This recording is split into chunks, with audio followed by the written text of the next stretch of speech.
This is part 11 of my guide to the mechanical raid team, and this time around I'll be looking at the Rogal Dorn tank.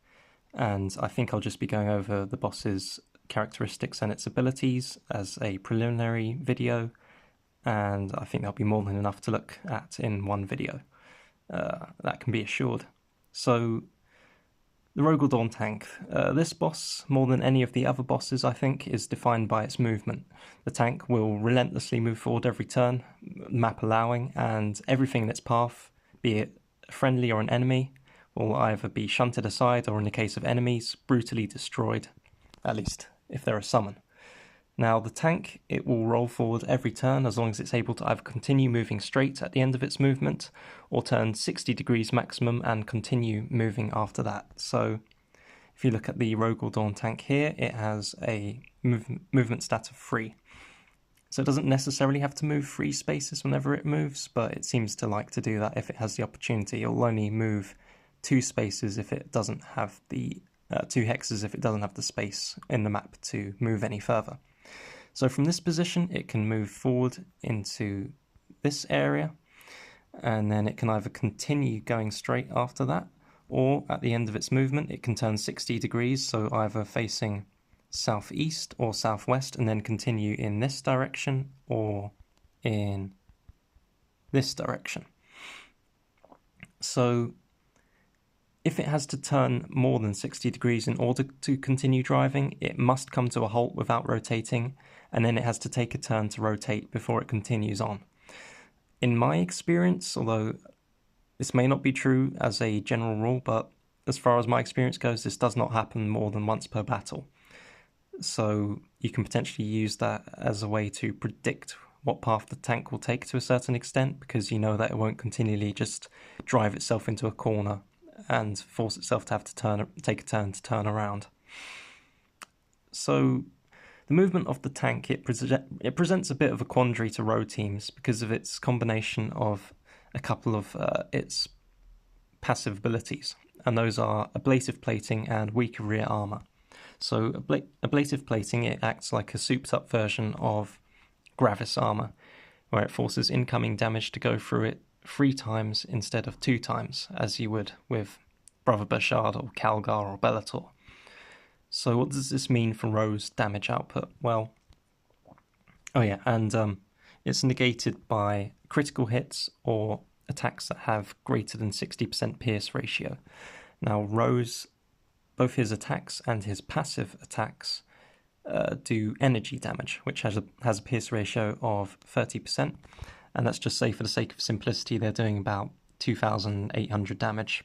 Both his passive and his normal attacks, they aren't, but I'm just going to be saying that. So he won't be bypassing the triple armor. So he's doing 2,874 damage, say 2,800, and the tank's got, let's just say, 930 armor. So when he hits the tank, he'll be doing 2,800 damage versus 900 armor. So the first time he has to go through the armor, his damage will be reduced to 1,800. Then the second time he has to go through the armor, again, the damage he'll be dealing, he'll deal higher damage by the amount that he exceeds the armor cap of the tank, as opposed to using his piercing stat. So again, he'll do 900 damage. And then against the remaining time, the final time that he has to hit the armor of the tank, the third time, he's now doing a mere 900 damage. So now he has to rely on his pierce ratio to do damage to the tank. So in this case, 900 damage at 30% pierce ratio, he's only going to be doing about 270 damage per hit to the tank, which really isn't much to write home about. However, there is a way around this, and that is by exploiting the weaker rear armor. So this, once you've killed Sybil Divine, you have a 50% increased chance to crit the tank, but only if you are hitting it in melee from this hex, this hex, or the one that would be between them relative to the tank.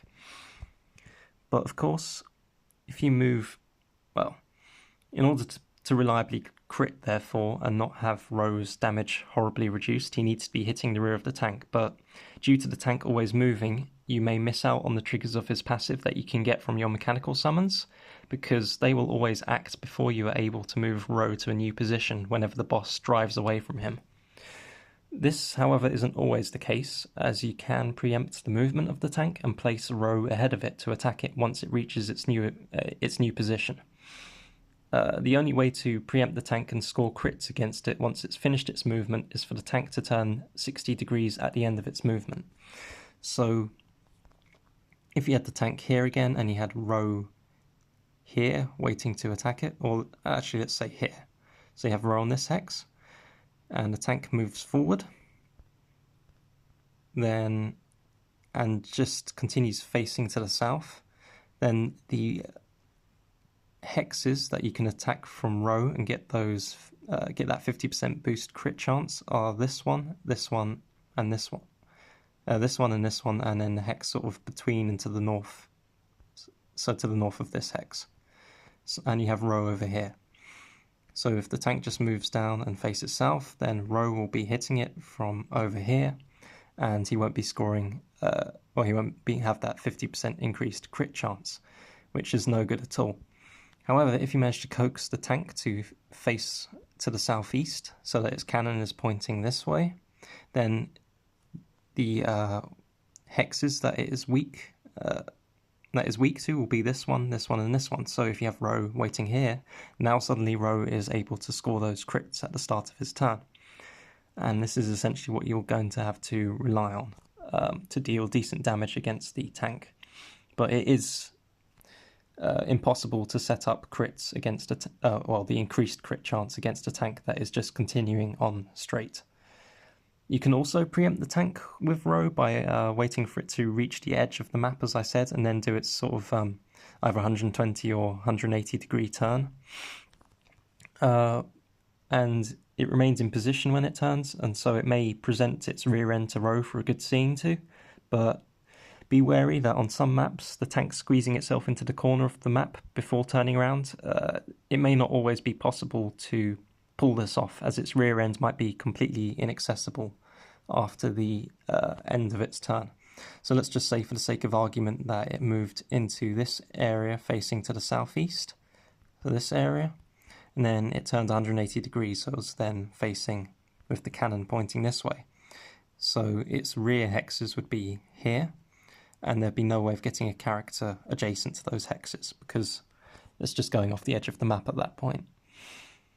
So all of this is to say that you won't find yourself with a huge number of opportunities per battle to unleash the full power of Ro's passive through the combined hits of both summons and your other characters, and also due to the need to preemptively move Ro to capitalise on these opportunities, you may have to forego some damage output in the preceding turn. So, if you have Ro here waiting for the tank to move forward, then obviously in that turn he's not going to be getting that increased crit chance, so he's not going to be doing much damage in the turn before the tank moves. He'll only be doing a decent level of damage after the tank moves and is facing to the southeast, so that he can then hit it in the rear. Is this all a problem? Well, yes, but it's not world-ending. An analogy that I like to use for a mechanical team attack is it's like a crescendo. It slowly builds up and up in terms of the number of summons you have on the field to a high point somewhere around turn 4 or 5 of a battle, and that's the point at which you will want to deploy Ro's active, switch Tan to Conqueror mode, and use Axis active if you've saved it, and through all of the lovely extra hits you'll be getting out of all of those things, you'll do the lion's share of your damage output for the entire battle within that single turn, and to a certain extent the turn afterwards as well.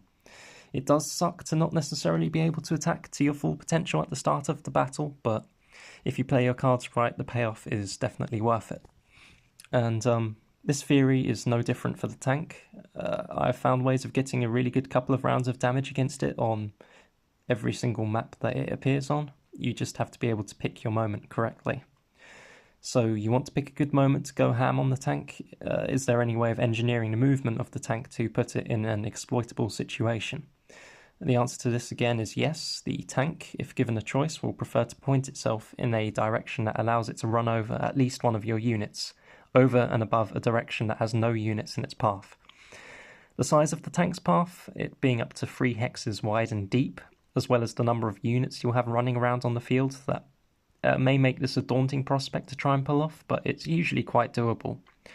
I will caution, though, that this is a very reliable rule of thumb to follow, but I have seen it fail in at least one circumstance, so don't take it 100% for granted. Most of the time, though, it can be quite well relied upon.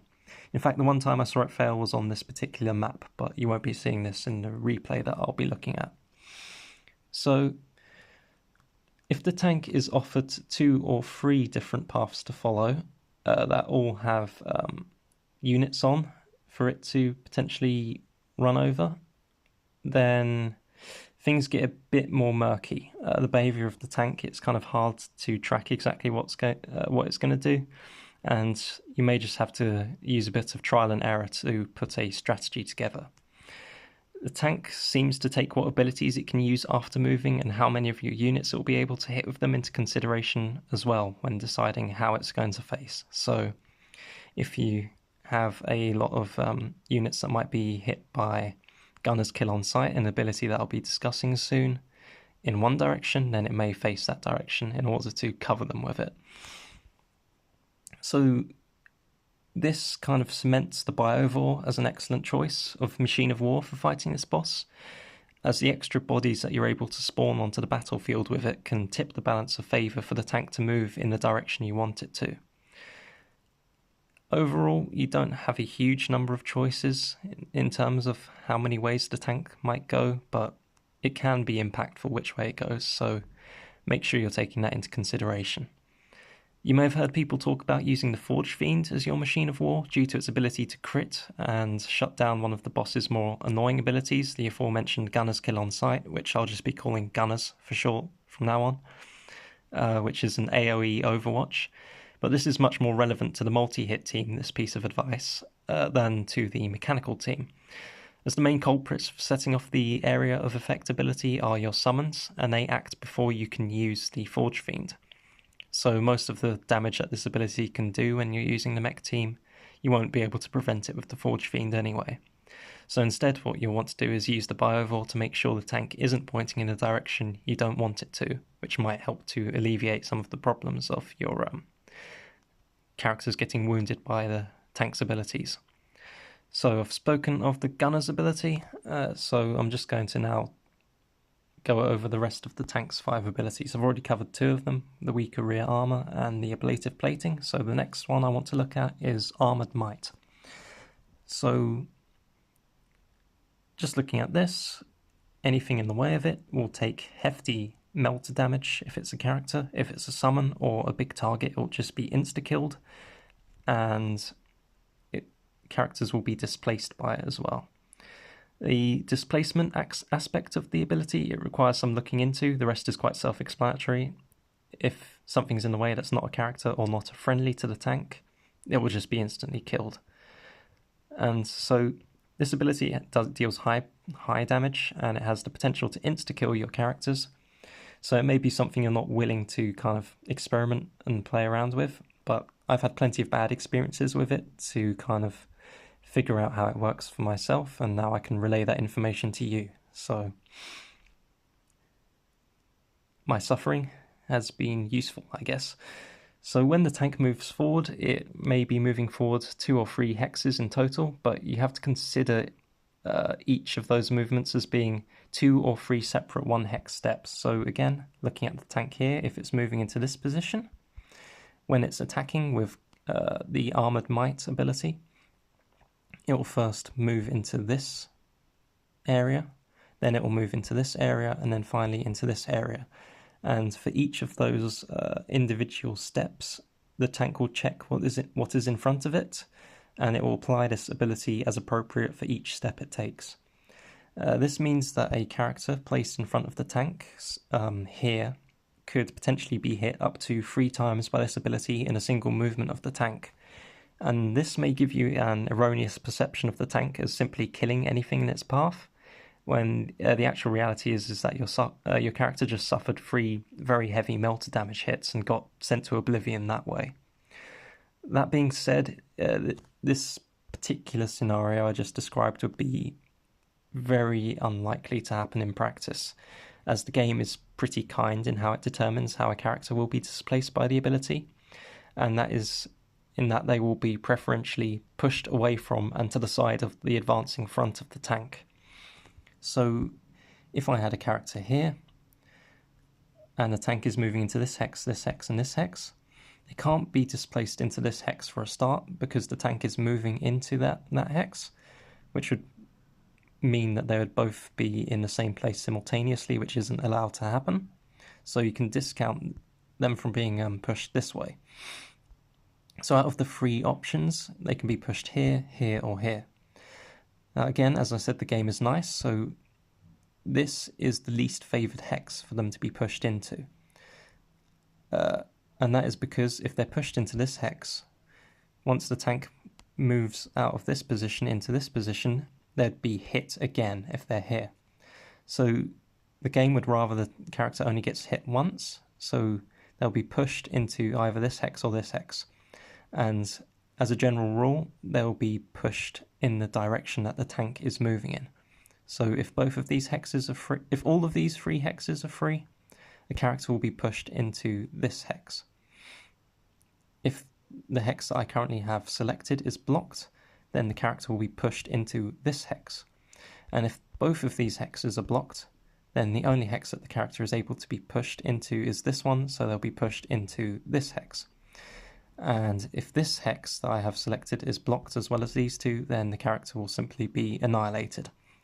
And that is something that you definitely have to watch out for. You might think it's a bit difficult to get yourself into that situation, but just consider using, I don't know, say Tan here, with Actus healing him to give him extra spawns. So you got your Tan, Actus, you attack with Tan once, and following his deployment rules, he puts the Skitarius here. Then you heal him with Actus, so he attacks again, and he deploys another one here. Well, now when the tank moves, Tan is going to get annihilated. So that's no good. So if you wanted to avoid Tan getting annihilated, you put Actus here, so that Tan can be pushed back into this hex. Although this wouldn't be a very great situation, because both Tan and Actus would be taking a lot of damage. However, at least your Skitari that you're deploying wouldn't be instantly killed the moment they are spawned, which is definitely something that you need to watch out for, because you want to be able to switch over to Conqueror mode as soon as possible, as always, with the mechanical team, and just getting your summons run over straight away is no good way to go about getting there. So, although this ability, it does deal high damage, as I've said, and has the potential to insta-kill stuff that isn't able to be displaced, once you understand it, I don't think you should be afraid of it. Sometimes you might really need Actus or Tan in a certain position to make the most out of Tan's imperatives, whether that's the Protector or Conqueror, or you might want to put Ro in the path of the tank so that he can hit it with his passive both before and after it moves. So, say if you put Ro here, he's able to hit the tank moves, displaces him onto this hex, and the tank ends up here. And so at the start of the next turn, Ro is still able to hit the tank. And this is especially useful when you're fighting very underleveled variants of the tank relative to your team, because the ablative plating on a the armor stat of a rare Rogal Dorn tank is still only about 300 or 400 or something. So even with the ablative plating, multiplying that armor by 3, it's still only adding up to, say, 1,000 armor. So Ro with its passive, which deals 2,500 damage on average, not taking Eldrion's Doom into account, is still going to be doing a lot of damage to that tank. So to really maximize the damage you're dealing to that tank, you want to be leaving Ro in front of it where you can, where he'll be hit by the Armored Might ability, but again, don't be afraid of it. Just accept that it works in a certain way, and you can predict that, and it is pretty safe as long as you know what you're doing. And as long as you leave enough health on Ro over the course of the battle to be able to tank those hits. So, yeah, understanding that, it really helps you to pull off as daring strategies as possible to maximize your damage against this boss. And understanding how the displacement works as well is important, because characters can be pushed multiple times by the ability, by the ability. So you don't want them to be pushed too far, say getting your Actus massively separated from your Tan. You want to keep those two guys together, so just watch out for stuff like that as well. All that being said though, it's not so dangerous to your characters. This ability will be your main enemy when using the mech team because you simply can't tell your idiotic summons to move out of the way. And of course, it insta-kills summons. The real art of a mech team fight against a tank is keeping your summons from being killed by this ability long enough to get good use out of them, at least, or hopefully keep them alive for the whole battle. And this can be achieved in a variety of ways, whether that be by careful positioning of the summons when they're spawned, so that they never move into its path, by drawing them away from certain areas that the tank is about to move into with your characters. And the way you do this is that Skitarii like to be affected by area of effect buffs, so that includes Ithana's damage boost and Tan's protector mode, for example. So you can kind of entice your Skitarii to move next to them to get the benefit of those abilities and draw them out of the way of the tank.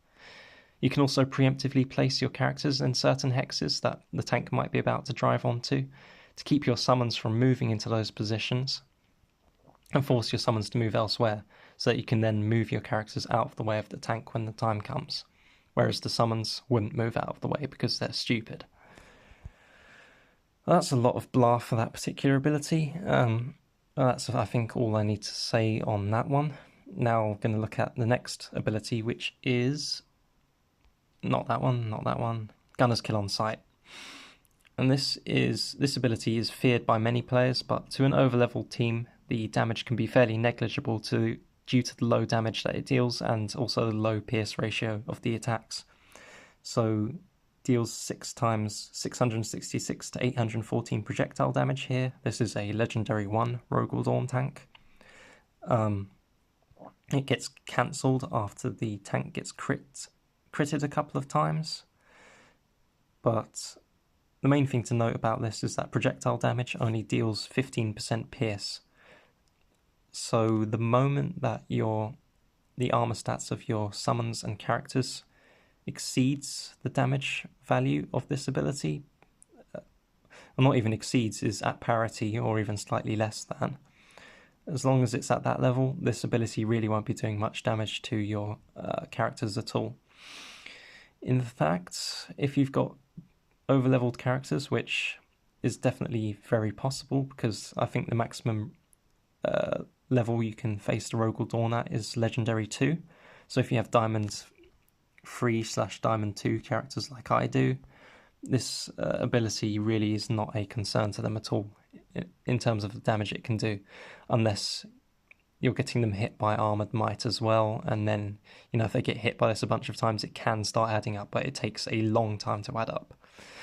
The real danger of this is against your Skitarii, and if you're using Shosil like I am, against your drones. The drones, because they just have very low armor and low health, so they get wiped by this pretty easily no matter what. And Skitarii, they do have a decent armor stat, but their health is so low that even with the low pierce ratio of this of the attacks from this, they can still get their health worn away fairly quickly by it. So you'll have to be very conscious of how many hits your summons can take and how they like to move if you're forced to spawn them in a danger area, or if you can foresee them being in danger from this ability at a later point in the battle. Of course, if they're in the area that this ability covers, and I'll just demonstrate how large this area is. So if the tank were to use Gunner's Kill on Sight now, the area of effect would extend in an arc from here to here out to a range of 3 hexes. So basically everything within this area, and if there was more space on the map, it would also cover an area to the southeast of 1 hex to the southeast of this guardsman and 1 hex to the southwest of this one. So it's a big area, and anything moving within it will set it off if it doesn't have the infiltrate trait, and anything moving into the area will also set it off. You can move characters across it, as in they start outside the area and finish outside the area, but they go over the marked area during their movement, and as long as they don't start or end their movement actually in the area, they won't set it off. So that's one thing to say about it, at least. But it can be quite oppressive in the sort of sheer amount of the map that it covers, and you'll have to be careful with it, especially if your characters aren't over-leveled. So, and of course the danger of it as well is that your summons you can't control if they move directly. You can set situations up so that they don't move or do move in a certain way that you want them to, etc. But they will set this ability off if you don't want them to, quite regularly if you're not keeping everything tightly under control. So when will Skitari, for example, move? And you know when Shosil's drones move because they will move to be adjacent to Shosil. So if you've moved Shosil after firing, then the drones will follow him around. So that's how you know that they will move potentially into the danger zone of this ability. So that's not too difficult to think about. What makes Skitari annoying is their preference for being at range 2 and their limited ability to stay out of the danger area just because of their lack of a flying trait and not particularly stellar movement stats either. So Skitari, like all summons, like to maximize their individual damage output. So if they're at range 1 from a boss, they will move to range 2 from the boss to try and shoot it instead of meleeing it. So if they're in the danger area, they'll immediately set the ability off. If they're unable to attack the boss and there are no hexes within range of them to move into where they can shoot the boss from, they'll move into melee with the boss. And again, if they're moving into the danger area, this will set the ability off. They will move outside of the area that the gunner's effect is covering if they are able to attack from range 2 from the hex that they then move to. So if you've got the tank here and you have a Skitarius here and this hex was empty, the Skitarius could move into this hex and shoot the boss from there. So it will move out of the danger area into relative safety, but of course in doing so it will set the ability off. But again, you have this factor to take into account where they will maximize the individual damage that they can do. So if they're in a position where they're able to do a ranged attack against the boss and the only safe hex they can move into is, say, this one, well, if they move into this hex, they will be forced to melee the boss, which will reduce their damage output relative to what it would be if they stayed in position. So the Skitara standing here will just remain in position and not move and not set the ability off. They will also move to get, as I said before, into the aura of an AoE buff, say the damage buff of a Fana or Tan. So these are a lot of different factors to take into account, and it may be daunting to consider theoretically, but with practice, experience and some repetition, it becomes easy enough to figure out how things are going to go. The real trick is coming up with new strategies and trying to predict 4 moves into the future, 4 turns into the future, what Skitari will be doing at that point, and whether you should go with a new strategy or not based on how that's going to work. But at least this boss is very predictable in its behaviour, not like Magnus, where each cunning strategy you come up with for each battle will never ever be repeated again, which makes him a very draining and irritating boss to fight against. But that's enough about Magnus. The less said about him, the better, in my opinion. So there are lots of ways that your Skitari can move around and set off this ability, but they can tank the damage from it a decent number of times. So don't be too afraid to have them moving about. And as a matter of fact, you may want them to move. Say I gave that example of the one that's here that wouldn't want to move onto this hex and instead stay in the path of the tank. But you'd actually want them to move, because given the choice between them being shot by Gunner's Kill on sight or being as they move away from the tank, or staying in position and being run over from it and being insta-killed, the better option for that Skitaris in terms of keeping it alive is definitely having it moving away. So if, I don't know, if you had a character here blocking this hex and you wanted to save the Skitarius, you could move the character onto this hex or wherever, just not here, so that this Skitarius would then have an exit route to get out of the area of effect of Gunner's Kill on sight, and also out of the way of Armoured Might to stop it from being squished.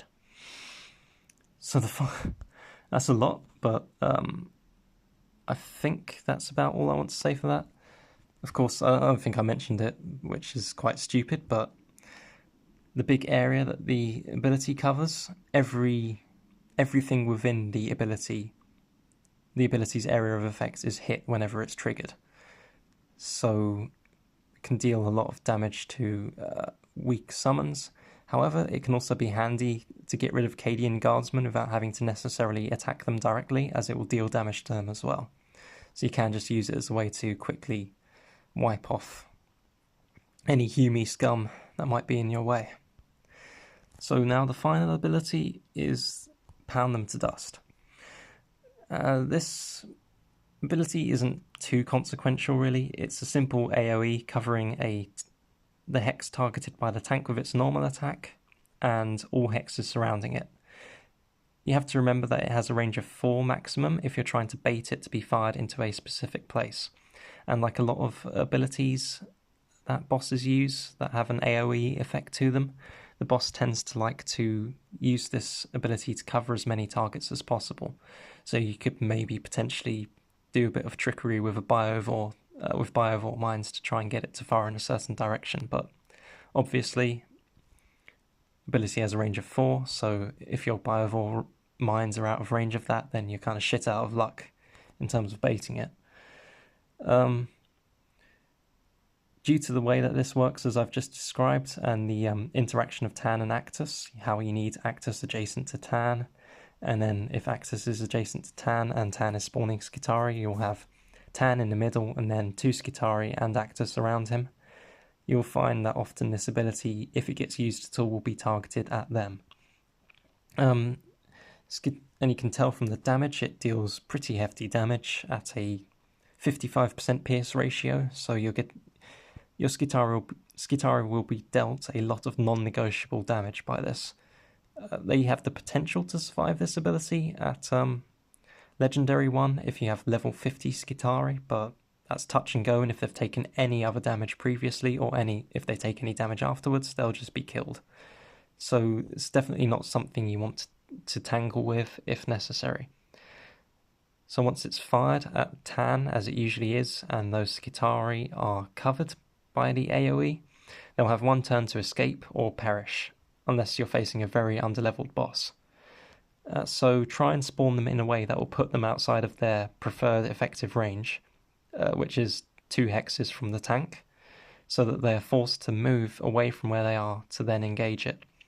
You also don't want this ability to be used to cover an area that you want your characters to be in the next turn, because again, it will deal them quite a good chunk of damage, and if that character includes Tan, then you'll want Skitari next to him. So again, not the best if there's a big AoE damage waiting to come in adjacent to Tan and kill all the Skitari that you'll want next to him. So if the tank is given a juicy target of opportunity to hit with this ability, the tank may favour using it over Gunners, but generally it seems to prefer using the Gunner's ability whenever it is able to. And that includes even if it's only putting it to a very mild effect. The Gunner's ability is only able to be cast in front of the tank, and the tank is only able to turn 60 degrees maximum, so it is limited in the sort of orientations it can fire that ability off in, but the sheer size of the area of effect is enough to usually encapsulate a decent quantity of your units within it. So it is quite rare that you won't have Gunner's Kill on sight being used, essentially. I think that's, again, all I really have to say. So In terms of the tank, its abilities and its characteristics, so I'm just going to be looking now at your team considerations. And as usual, you've got your core trio of Ro, Tan, and Actus. Here I'm using Elgion, although with the upcoming changes in the next patch, in the future you'll want to be using Vitruvius here instead, I guess, as your buffer. And that kind of leaves only the 5th slot as a variable slot in terms of who you might want to use. So possible choices are Ithana.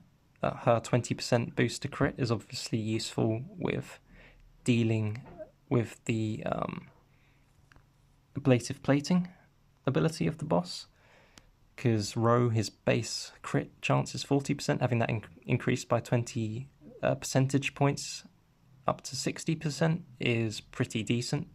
So he'll be able to do consistent damage to the tank even outside of his sort of main burst damage turn, but wouldn't rely too much on that.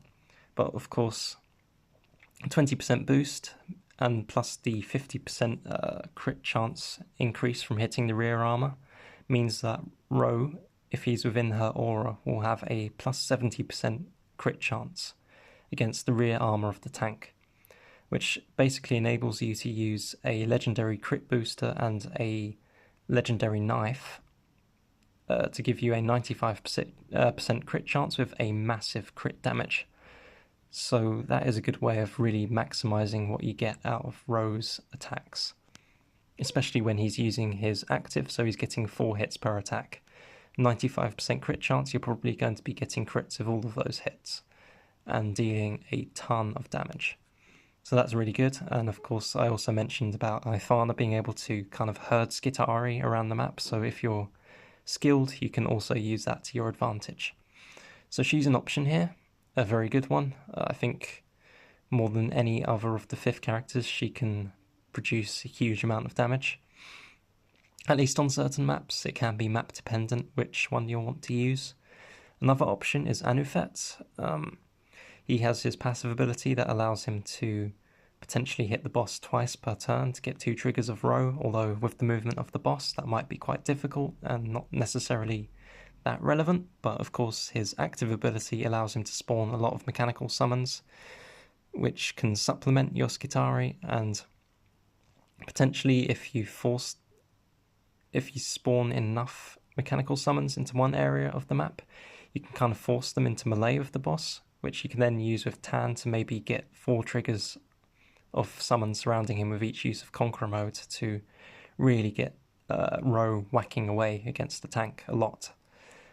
Of course, you're not using Aleph in that situation, so it is quite hard to get a decent number of Necron warriors out quickly. So the best time to use Anufet is on maps where you'll be building up your crescendo quite slowly, and you can release his summons, maybe 2, 3, or 4 of them, near the end of the battle in order to capitalize on them as much as possible. And then the final option, I think, really is Shosil, who is the one I'm using here. His sniper drones, they obviously have 80% pierce, so they don't have to worry about the ablative plating of the boss, which is good because obviously summons aren't able to crit, so they have no way of getting through that besides having a good pierce ratio. You can spawn up to 3 summons at once, which all trigger Ro, of course.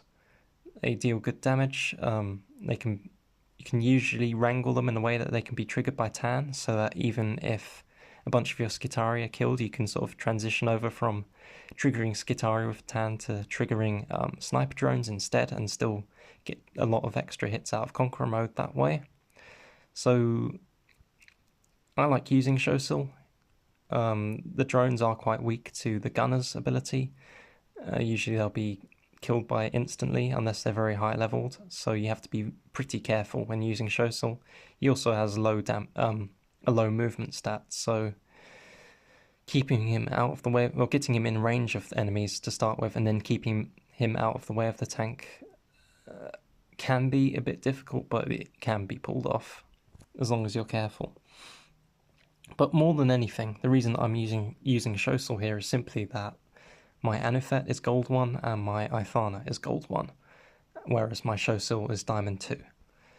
And realistically, do I want to be building up fairly niche units, Anufet and Ithana, just for the sake of this boss? The answer to that is no. I'd rather just build up Shosil, because Shosil is very useful against a multitude of different bosses that you can face with the mechanical team. You can use them against the Screamer Killer, against Zarek, against the Rogal Dorn tank, against the Avatar of Cain. And whilst he is not necessarily the most effective character to use as sort of a fifth man in some of those teams, he's good enough to where I'm okay with missing out on a bit of damage to not have to build yet another character up to Diamond 2 just to get them to a standard that I'd like them to be at. So that's just me kind of economizing here. That's the reason I'm using Shosil. You might want to use someone else, and that would be perfectly valid. I'm not implying that you should use him at all. But in terms of me not being able to progress characters pretty quickly because I don't pay, it's just what works for me best. But anyway, I think that's the preliminaries done, so I'm going to end this video